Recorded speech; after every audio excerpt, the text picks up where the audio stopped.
आप संध्या आरती में पढ़ते हो तत् का तिलक और ध्यान की धोती,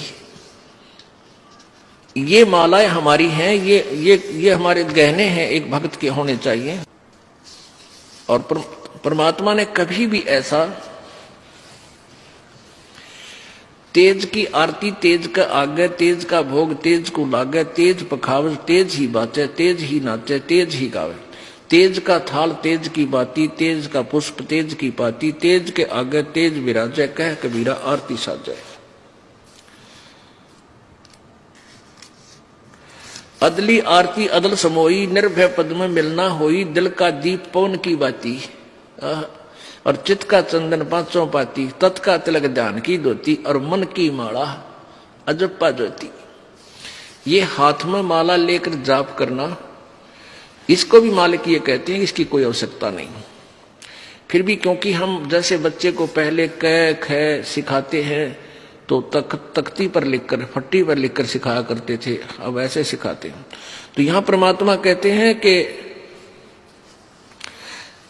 तत् का तिलक और ध्यान की धोती। तत् का तिलक यानी इस तिलक को लाने के लिए नहीं कहा कि आपके पास तत्व ज्ञान हो, और तत्व ज्ञान आप जब भी बोलोगे तुरंत प्रकट हो जाएगा, ये तेरा तिलक है। और ध्यान की धोती, मन की माला गले में डालने से कोई लाभ नहीं। जैसे मन है, इसको परमात्मा के नाम पर लगाए रख और इसको दिन रात इससे संबंधित जोड़े रख, ये वास्तविक माला है। तो ये परमात्मा हमें यही बताना चाहते थे कि तुम जो साधनाएं कर रहे हो इनसे कोई लाभ नहीं होगा। और कोई विकार नहीं छोड़ रखा उन कबीरपंथियों ने।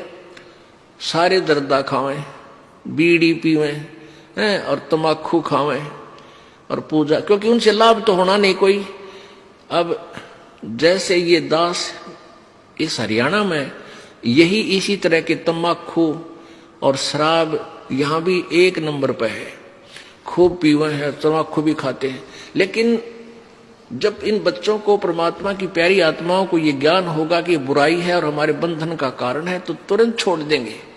देखा देखी बुराई लगाई है, वो पी रहा है मैं भी पी लूं, ले पी ले। वो पीने वाला, एक पीने वाला 200 ने आदत खराब करेगा। अब हमारे बच्चे उनको त्याग रहे हैं। सभी मेरे जो दास के अनुयायी हैं, परमेश्वर कबीर जी के सेवक हैं, ये अब सब बुराई त्याग देते हैं। इनको पता है कि भगवान चाहिए तो त्यागना पड़ेगा, ना तो मर कुएं में पड़ गए, फिर कोई लाभ नहीं होगा, हाहाकार मच जाएगी, घर में भी दुख होगा, शरीर में भी कष्ट हो जाएगा। तो ईब 10 बच्चा ने छोड़ी हमारा ने, उन 200 की छुड़वाई। अब हजारों ने छोड़ी तो 10,000 की छुड़वा दी। 1 लाख ने बुराई छोड़ी तो 10 लाख की छुड़वा दी। तो बुराई घर भी ऐसे ही किया था, एक पीने लगा 10 को सिखा दिया, 10 ने फिर 200 को सिखा दिया, हजारों को सिखा दिया। तो ऐसे ही बुराई हम हटाएंगे समाज से। दास का ये मुख्य उद्देश्य है, क्योंकि इसके बिना भक्ति बन नहीं सकती। जैसे किसान खेत बीजता है और खेत को संवारेगा नहीं, वैसे बीज दे, उसको कुछ नहीं मिलना, व्यर्थ प्रयत्न है, वो बीज भी बर्बाद करना है। तो दास का उद्देश्य है कि पहले आपको हर बुराई से दूर करूं, जो आवश्यक